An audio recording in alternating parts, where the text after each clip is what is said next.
compris réellement que nous continuons à pleurer nos morts en RDC et nous sommes endeuillés par cette agression barbare dont nous sommes victimes de la part du Rwanda. La République démocratique du Congo se défendra face à nos agresseurs ainsi qu'à leurs complices. Ce qui nous a marqué, c'est que le programme a repris textuellement.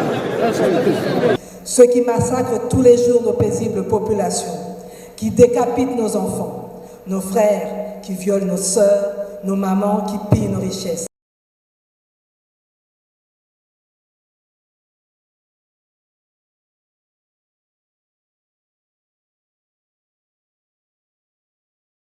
Les hommes sont faits pour affronter des défis. La République démocratique du Congo est face à son destin.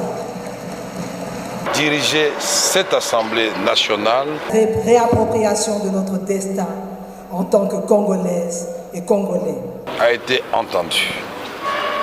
Ceux qui massacrent tous les jours nos paisibles populations.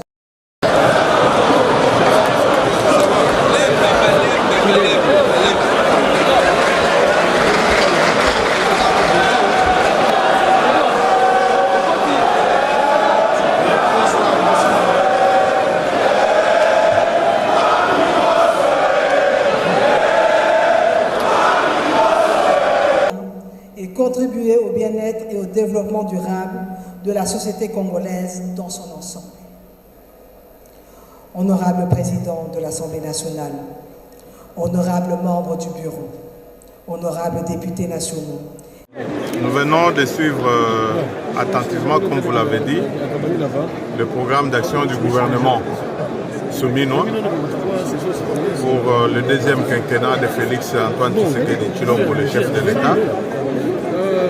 Ce qui nous a marqué, c'est que le programme a repris textuellement l'engagement et les contrats que Félix Antoine Tshisekedi Tshilombo avait signé avec le peuple congolais lors de sa campagne électorale de décembre 2023. Mais aussi, ce programme reprend les 6 piliers que le chef de l'État avait ressorti dans son discours lors de son investiture.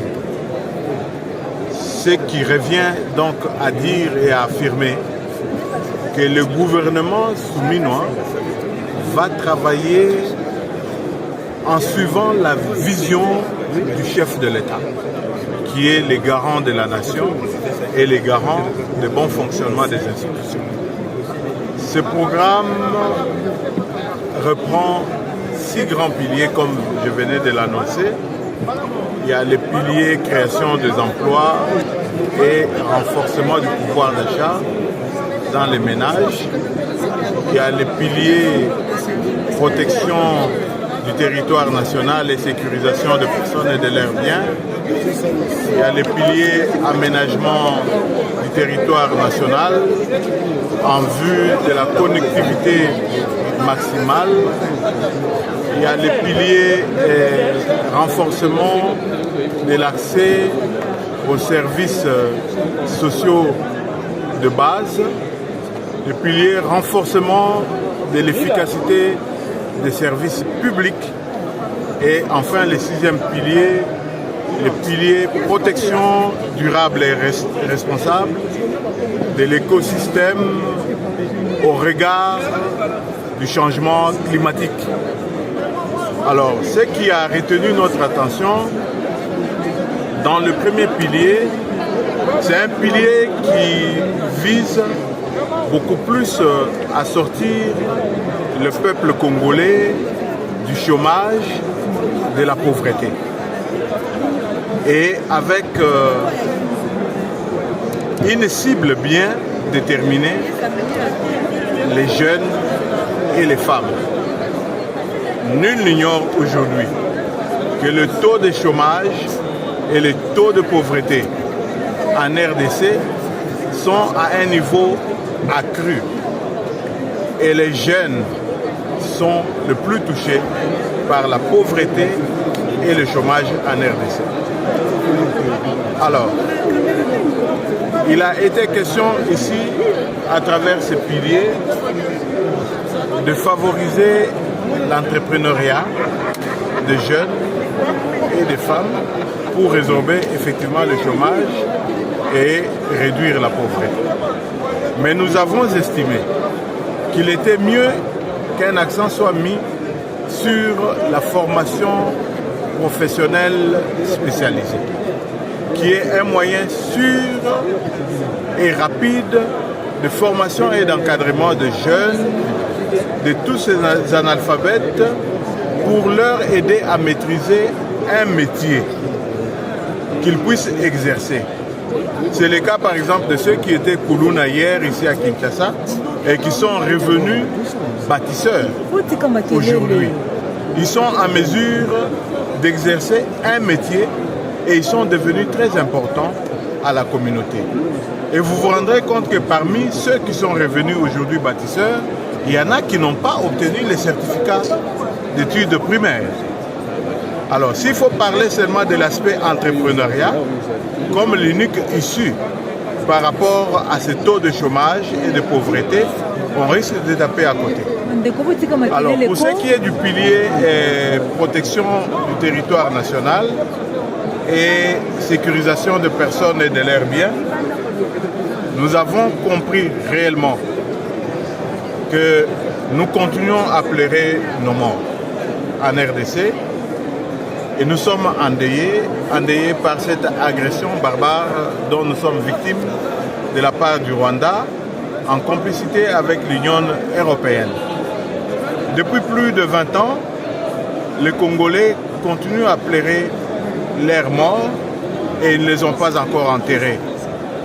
Et nous avons estimé qu'avec le gouvernement souminois, que la sécurité soit placée comme premier pilier et priorité des priorités.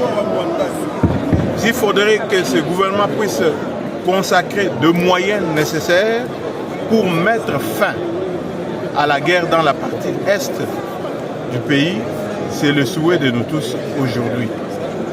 Nous voulons en finir une fois pour toutes avec tous ces agresseurs, le Rwanda et les autres forces qui sont derrière le Rwanda.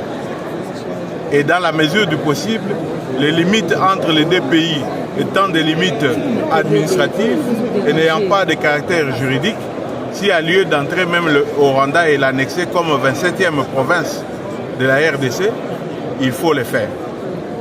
Alors, pour ce qui est de l'accès aux services sociaux de base, nous avons remarqué que dans ces piliers, au niveau de l'accès aux soins de santé, il a fallu ajouter dans les actions identifiées, des actions à mener,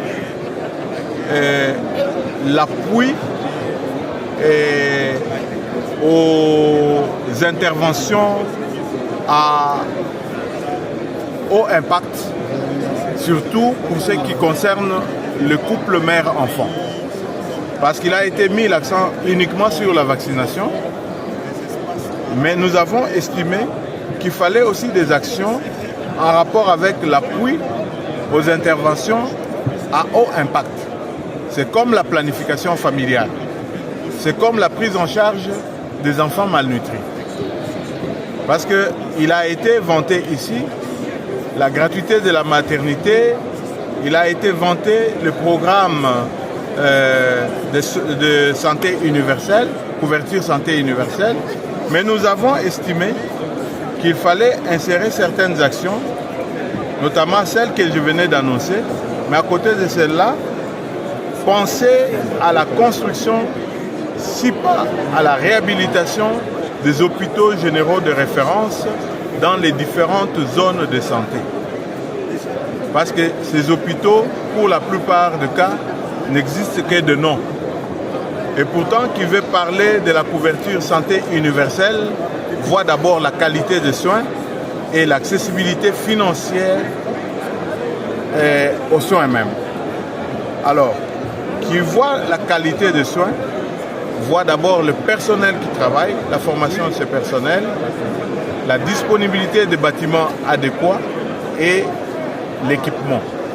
Nous avons toujours pensé aussi, quant à l'accès aux soins, qu'il était important que, à ce niveau-là, qu'on puisse mener certaines actions qui puissent réellement impacter la vie de nos concitoyens. Et ces actions sont en rapport avec l'approvisionnement en médicaments. Et les médicaments essentiels génériques. Selon qu'il s'agisse d'une structure qui offre le paquet complémentaire ou le paquet de base, comme on le dit, dans un centre de santé. Alors, pour ce qui est du pilier renforcement de l'efficacité des services publics, nous avons tous déploré le fait qu'aujourd'hui, le prestige lié au pouvoir de l'État a été désacralisé. Désacralisé par le mauvais traitement que l'État congolais a infligé à certains gestionnaires des services de l'État.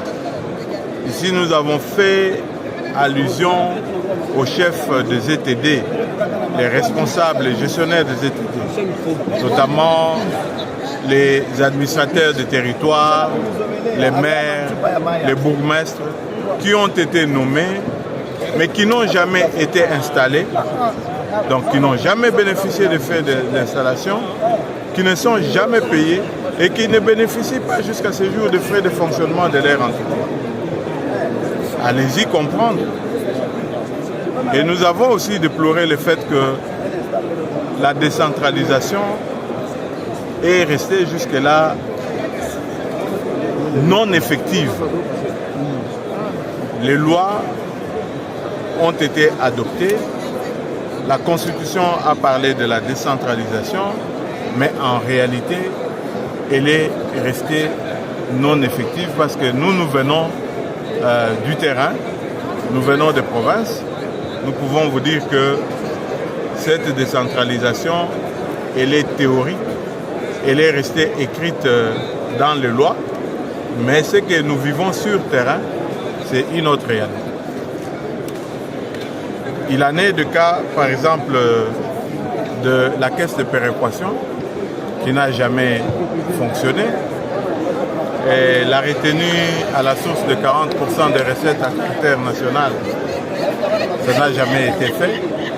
Et vous sentez qu'avec tout ça, les services publics de l'État sont paralysés, sont inefficaces.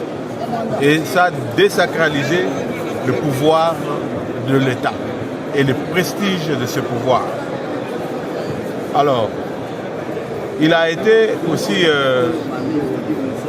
question autour de la protection durable de l'écosystème au regard des réalités du changement climatique.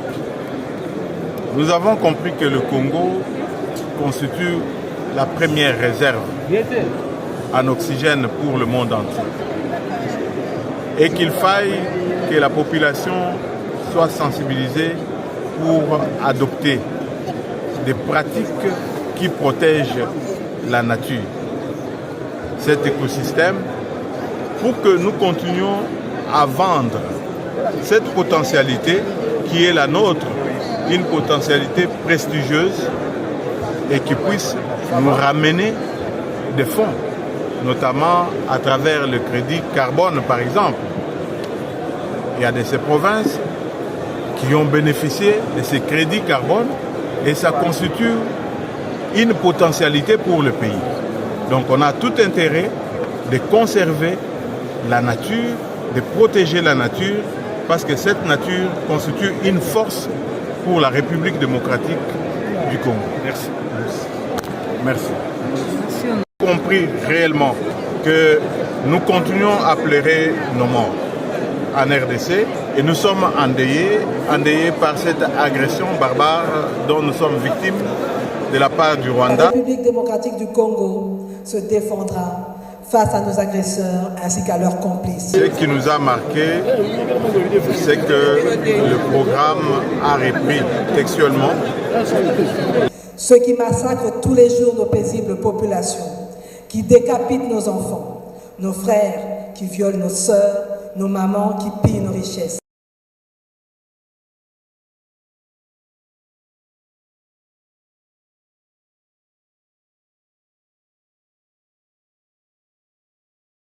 Les hommes sont faits pour affronter des défis. La République démocratique du Congo est face à son destin. Diriger cette Assemblée nationale Réappropriation de notre destin en tant que Congolaises et Congolais. a été entendu. Ceux qui massacrent tous les jours nos paisibles populations,